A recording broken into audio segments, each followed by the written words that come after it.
Hello everyone, कैसे हैं आप सभी। आशा करती हूँ अच्छे होंगे और मन लगा के पढ़ाई कर रहे होंगे। तो आज की ये वीडियो हमारे लिए इम्पॉर्टेंट होने वाली है, क्योंकि सबसे ज़्यादा जो परेशानी है जिस मुद्दे पे आज हम लोग उसके विषय में चर्चा करेंगे।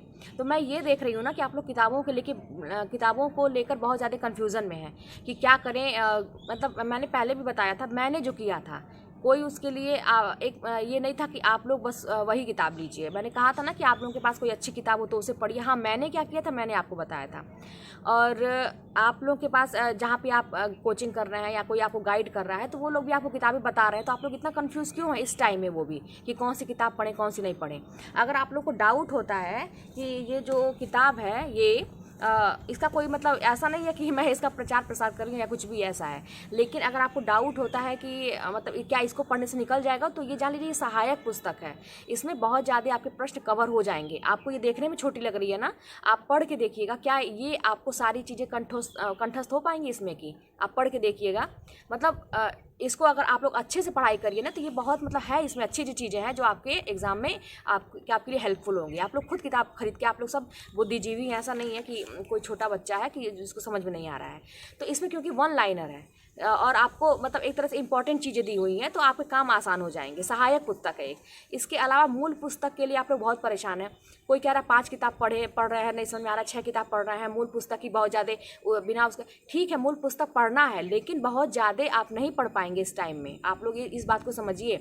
आप खुद सोचिए कि अगर आप लोग रामचंद्र तिवारी की किताब पढ़िए और उनके बच्चन की ले लीजिए और रामचंद्र शुक्ल की ले लीजिए, नागेंद्र की ले लीजिए, तो आप क्या खुद इमेजिन करिए कि क्या आप पढ़ पाएंगे उतनी मोटी मोटी किताबें। अगर उसी को आप पढ़ेंगे तो आप कैसे आप कवर करेंगे अपने क्वेश्चन का प्रैक्टिस सेट कब करेंगे, बाकी चीज़ें कब करेंगे। तो देखिए, एक रणनीति बना के चलिए और अपने दिमाग से, जैसे आपको सबकी बात नहीं सुननी है। पहले तो आप लोग ये जान लीजिए सबकी बात नहीं सुननी है। कोई भी कुछ कहे तो आप एकदम आंख बंद करके उस पर भरोसा मत करिए। यहाँ तक कि मेरी भी बातों को आंख बंद करके भरोसा मत करिए। जरूर अपना दिमाग चलाइए कि क्या आपके लिए क्या सुटेबल है। हाँ, जो मैंने किया है मैं आपको एक तरीका बता रही हूँ, सबके पढ़ने का तरीका अलग होता है, लेकिन ये किताब सहायक है, ये मान के चलिए। और हाँ, कुछ लोगों ने कहा कि इसमें बहुत सारी गलतियां हैं, तो ऐसा मुझे तो नहीं लगा। अब पता नहीं, हो सकता मुझसे अनुभवी लोग हों, तो मुझे बहुत ज़्यादा गलतियां नहीं, हो सकता है एक दो मिसप्रिंटिंग कहीं भी हो सकती है, तो मुझे नहीं पता, लेकिन इसमें बहुत ज़्यादा गलतियां नहीं हैं। इसीलिए आप देखेंगे ना यूट्यूब पर और भी किसी का देखेंगे तो ये किताब सब लोग सजेस्ट करते हैं, और मुझे भी किसी ने किया था और मुझे हेल्प मिली इससे। तब जाके मैं सोची कि आप लोगों के साथ शेयर करूं। और मूल पुस्तक एक पढ़िए ना, एक पढ़िए, बहुत है तो 2 ले लीजिए भाई। किसी का आधुनिक काल का टच करिए तो किसी का भक्ति काल, आदिकाल, ऐसे देख लीजिए। बच्चन सिंह का हम सुन रहे हैं, बहुत सारे लोग कह रहे हैं कि आधुनिक काल, उससे पढ़िए। तो देखिए, एक चीज़ बता दें, किसी को कोई आइडिया नहीं रहता कि क्या होने वाला है। किसी ना, बहुत अनुभवी लोग हैं, सभी लोग अनुभवी होते हैं जितने भी गुरु हैं, लेकिन ये कोई एग्जैक्ट नहीं बता सकता कि एग्जाम में क्या आने वाला है। अभी हम लोग के टाइम में था शायद कि बच्चन सिंह की किताब से आ गया था और हम लोग रामचंद्र शुक्ल पढ़ के गए थे, तो बहुत सारी चीज़ें हम लोग को नहीं आ रही थी। तो लेकिन अभी क्या करेगा वो, जरूरी थोड़ी ना कि बच्चन सिंह से पूछेगा, कहाँ से पूछेगा कोई नहीं जानता है। तो आप लोग जो कोचिंग जहाँ कर रहे हैं वो सारे लोग टीचर जो होते हैं ना, सारी किताबों को मिक्स करके पढ़ाते हैं, और वो लोग आपको एक नोट्स जो लिखवाते हैं या मतलब आपको प्रोवाइड करवाते हैं, तो उनके जो आप क्लास करते हैं उसके साथ ही आप लिखते जाइए। और अगर आपको लगता है कि हाँ उनका पीडीएफ आप निकलवा सकते हैं तो उससे पढ़िए, जैसे भी आपको सुविधा हो। आपको तैयार टॉपिक तैयार करने से मतलब है, जहाँ भी आपको मिले। बहुत ज़्यादा मतलब आप चीज़ों को बटोरिए मत कि हम ये भी किताब ले लें, ये भी, अंत में कुछ नहीं हो पाएगा। आप एक ही किताब पढ़िए, 2 ही किताब पढ़िए, लेकिन उसमें कि हर एक चीज़ कंठस्थ होनी चाहिए। इसमें जितनी रचनाएं दी हैं, आप ईमानदारी से करके देखिएगा, क्या आपको सारी याद हो गई हैं। आप 2 बार 3 बार पढ़ेंगे, आपको याद ही नहीं होगा, इतना मेहनत करना पड़ेगा। और अगर सारा याद हो गया ना तो फिर वही, इतना मैंने पढ़ा था तब भी मेरी रचना गलत हो गई थी। जो उनका था, त्रिलोचन का था, जो आया था तुम्हें सौंपता हूँ, आया था ना हम लोग के उसमें, तो अर्घान तुम्हें सौंपता हूँ, ऐसे करके हम याद किए थे एकदम अच्छे से, मतलब मेरा सब कुछ तैयार था। लेकिन अर्घान तुम्हें सारी सीक्वेंस मुझे याद आ रहे हैं, लेकिन कवि जो ये थे उनका नाम ही मुझे, कवि का, लेखक का नाम ही नहीं आ रहा है, कवि का नाम ही नहीं याद आ रहा है मुझे। तो इस तरह से जान लीजिए कि होती हैं चीज़ें, इतना पढ़ने के बाद भी दिमाग से चीज़ें उतरती हैं। तो आप लोग किताबों को लेकर बहुत ज़्यादा एक चीज़ तो मेरी बात आप लोग मान लीजिए कि आपको बहुत ज़्यादा किताब नहीं रखनी है। जितनी भी रखनी है आप किसी अपने, आपके जो गुरु हैं या जो भी हैं, उनसे सजेशन ले लीजिए कि कौन सी मूल पुस्तक पढ़नी है। एक ही पढ़िए या 2 ही पढ़िए। अच्छे कोचिंग वाले हमारे सर जो थे सुनील बिजला सर, वो ज़्यादा किताब थोड़ी सजेस्ट करते हैं। वो हम आप लोग खुद ही, आप लोग जो पढ़ रहा है वो जान रहा होगा कि वो 1 ही 2 किताब सजेस्ट किए होंगे, और वो सारी चीज़ों को मिला के वो लोग खुद पढ़ाते हैं। तो आप उनके साथ इसलिए नहीं कह रहे थे कि चीज़ों को नोट करते चलिए, तो आपको याद करने में आसानी रहेगी। तो ये सारी चीज़ें हैं। कहने का मतलब ज़्यादा किताब पे आप कंफ्यूज मत होइए, जो है उसको अच्छे से पढ़ना शुरू करिए, है ना। नोट्स कहीं आप पढ़ रहे हैं और कोचिंग कर रहे हैं तो उसके साथ आप नोट्स बनाते चलिए, उसको पढ़िए, ठीक है। अब देखिए और भी बहुत सारी चीज़ें थी, क्योंकि कुछ लोग कह रहे थे कि बहुत मुश्किल हो रही है रचना याद करने में, सब मिल जा रहा है, सब मिक्स हो जा रहा है एक ही में, तो ये तो होगा ही। तो आप खुद सोचिए कि आपने कितनी बार रिवाइज़ किया उसको, कितनी बार, कम से कम 10 बार एकदम मन से रिवाइज़ करके देखिए, 10 बार बस, ठीक है। 10 बार रिवाइज एकदम मन से करके देखिए। आप लोग कहेंगे टाइम ही नहीं बच रहा, ये है वो, करना पड़ेगा ना उसको। सारे सिलेबस को मतलब मैंने सुना था, एक लोगों का इंटरव्यू था, आईएएस थी शायद, उसने कहा मैं 75 बार अपना नोट्स पढ़ी थी, मैं 100 पता नहीं कितनी बार मैंने किताब पढ़ा था। तो मुझे विश्वास नहीं हुआ कितना लोग कैसे पढ़ लेते हैं एक ही चीज़ को इतनी बार, कैसे। तब वहीं सबसे मैं प्रेरणा लेके मैं भी एक ही चीज़ को बार बार पढ़ना शुरू किया, और वाकई में ये काम आती है चीज़ें। आप एक ही चीज़ को कई बार पढ़िए। आप रचनाओं को जैसे आप लिंक बना के, किसी ने मुझसे कहा कि मैं लिंक बना के सारी विधाएं जो है उसको मैंने कंप्लीट कर लिया है, अब मैं रिवीजन कर रही हूँ, बहुत अच्छी बात है। आप जल्दी से जल्दी सारी विधाओं को, कुछ तो है मैं बता रही हूँ आप लोगों को मैं तरीका बता दी हूँ, आप लोग उस तरह से अपने तरीके से बनाइए और जल्दी से जल्दी कवर करने की कोशिश करिए। उसके बाद गिनिए कि एक बार मैंने पूरा रिवाइज़ किया, 2 बार रिवाइज़ किया, 3 बार रिवाइज़ किया, इस तरह से। और करके देखिए ना, 10 बार रिवाइज़ करके देखिए, क्यों नहीं याद होगा। सब आपको जैसे एक शब्द बोलेंगे, आगे वाली रचनाएं आपको अपने आप याद आने लगेंगी। उसके बावजूद भी एग्ज़ाम में थोड़ा सा प्रेशर, मेंटली प्रेशर होता है, तब भी दिमाग थोड़ा सा डिस्टर्ब होता है, लेकिन आप अपना काम करिए, इस सब चीज़ों को मत सोचिए अभी, है ना। तो रिवाइज़ खूब करिए, आपको क्यों नहीं चीज़ें याद होंगी। और मिक्स शुरू में लगता है, बाद में सब क्लियर हो जाएगा, आपको पेज भी याद हो जाएगा कि हाँ इस पेज पे ये रचनाएँ हैं और इस पेज पे ये रचना है। करके देखिएगा, सारी चीज़ें होती हैं। तो ये हो गया।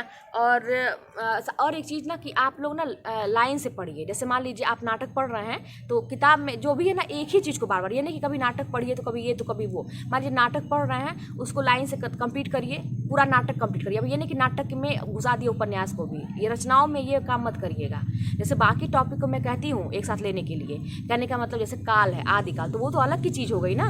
आदिकाल को आप रिवाइज कर रहे हो, वो तो अलग की चीज़ हो गई। लेकिन जो रचनाएं हम लोग आधुनिक काल का याद कर रहे हैं, इसको आप एक नाटक अगर आप कर रहे हैं तो पूरा पहले उसको कंप्लीट करिए। अगर उपन्यास शुरू किए तो उसको कंप्लीट करिए, बीच बीच में से ये चीज़ें मत घुसाइए, ठीक है। और जो छोटी छोटी रचनाएं मैं कहती हूँ सुबह रिवाइज करने के लिए, आत्मकथा है, जीवनी को, उसको माइंड में मेकअप कर लीजिए कि वो अलग चीज़ें हैं, मतलब दिमाग में ही बांट लीजिए चीज़ों को, तो आपको ऐसे कन्फ्यूजन नहीं होगी। लेकिन अगर नाटक शुरू किए हैं तो जैसे आत्मकथा मान लीजिए आप पढ़ रहे हैं, तो ये नहीं कि 2 आत्मकथा पढ़े तो 2 जीवनी पढ़ें, ऐसा नहीं। पूरा आत्मकथा पहले अच्छे से पढ़ डालिए, 2-3 बार रिवाइज कर लीजिए, तो एकदम दिमाग में बैठेगा। एकदम निश्चिंत रहिए, बस एकदम निश्चिंत होकर आप रिवाइज करिए चीज़ों को, जल्दी से जल्दी कोर्स कवर करिए। कुछ कठिन नहीं है, हो जाएगा, है ना। बस अपनी मेहनत एकदम जैसा हार्ड वर्क में बता रही हूँ वैसे करते जाइए। कुछ लोग गुमराह करेंगे, है ना, ये करो वो करो, सबकी बात नहीं सुननी है ना। और आपको जो सही लगता है अपना दिमाग यूज़ करिए, बस सब लोग रास्ता बताते हैं, आप अपने दिमाग से काम करिए।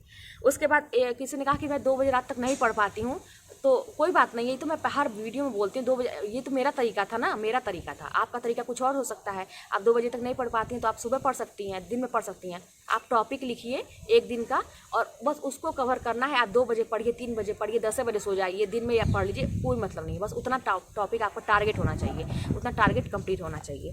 फिर किसी ने कहा कि अगर अतुल्य एकेडमी का मैं प्रैक्टिस सेट नहीं लूँगी तो क्या मेरा नहीं होगा। ऐसी कोई बात नहीं है, कोई बात नहीं है ऐसी कि आप अतुल्य एकेडमी का आप कहीं से भी प्रैक्टिस सेट लीजिए, हाँ, लेकिन प्रैक्टिस सेट लेना होगा, इसलिए क्योंकि प्रैक्टिस करना ज़रूरी है।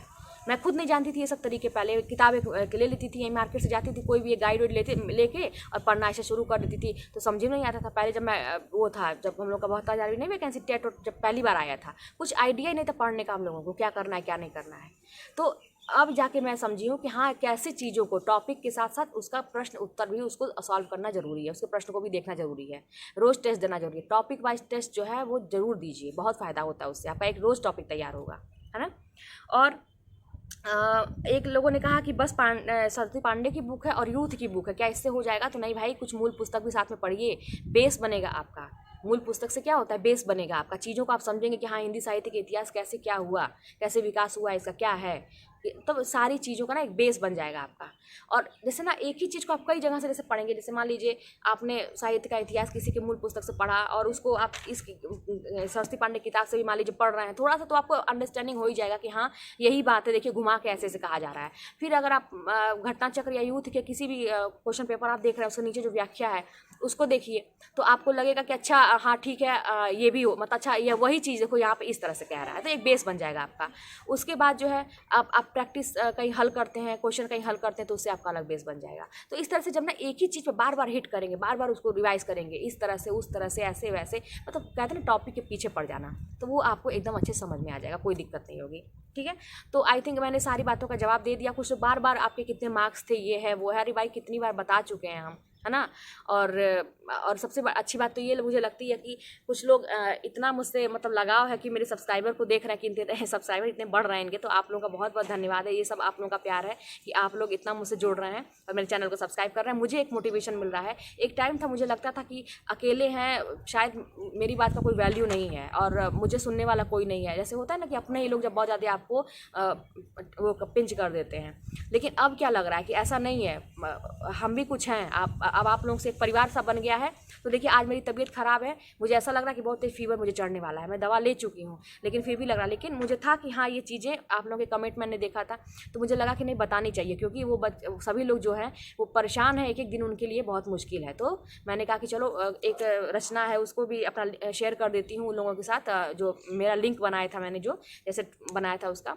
और कुछ चीज़ें भी बात करना ज़रूरी है। किताबों के लिए परेशान मत होइए भाई, ज़्यादा किताब मत रखिए, जो भी कर रहे हैं उसको अच्छे से तैयार करिए। ठीक है, तो चलिए आप लोगों को प्रगतिवाद काल का जो है ना उसका एक जो रचना है उनका केदारनाथ अग्रवाल का है ना, उनको देखते हैं। और देखिए प्रगतिवाद से ही नागार्जुन का है और इनका था ना प्रगतिवाद से शिव मंगल सिंह है और त्रिलोचन है। भाई त्रिलोचन का तो देखते हैं तो इतना मुझे कष्ट होता है कि इन्हीं की रचना मुझे गलत हो गई थी। सब कुछ मुझे याद था कि उस जनपद का कवि हूँ, अर्घान तुम्हें सौंपता हूँ, फूल नाम है एक अनकहनी भी कुछ कहनी है, सब याद था मुझे, लेकिन तुम्हें सौंपता हूँ सब याद आ रहा है, लेकिन यही भूल गया कि ये किसका है। ये याद आ रहा था कि इस पेज पे है, लेकिन ये भूल जा रहा था कि कौन है इस पेज पे, मतलब नाम ही उनका एकदम मतलब नहीं याद आया, तो मेरा क्वेश्चन गलत हो गया था। तो होता है ये सब चीज़। ठीक है, तो चलिए आज हम केदारनाथ अग्रवाल को देख लेते हैं।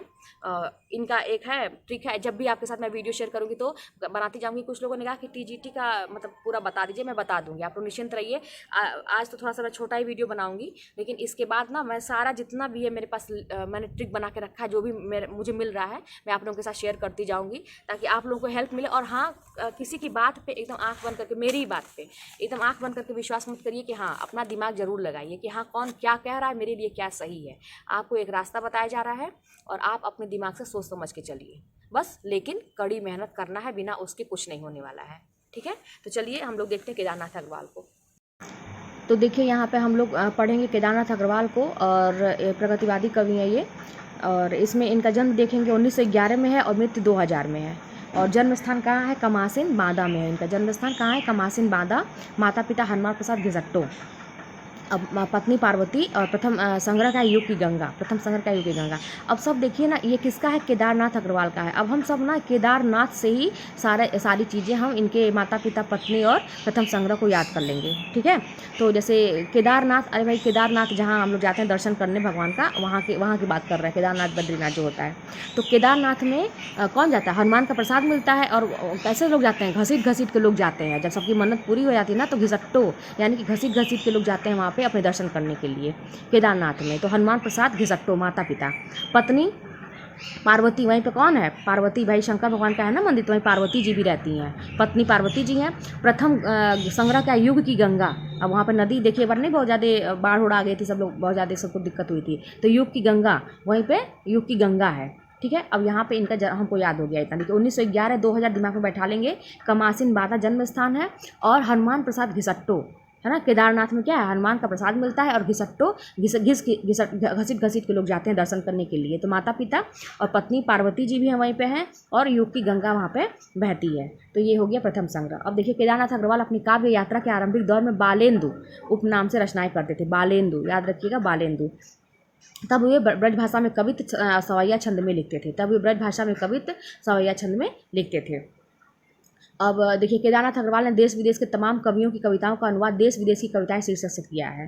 जो जो चीज़ें इंपॉर्टेंट है उसके नीचे अंडरलाइन करते चलिए। अब देखिए केदारनाथ अग्रवाल की रचनाओं की कार्यक्रम सूची मतलब निम्न है। ये सब जो है इनकी जो रचना है इसको हम देखेंगे अब।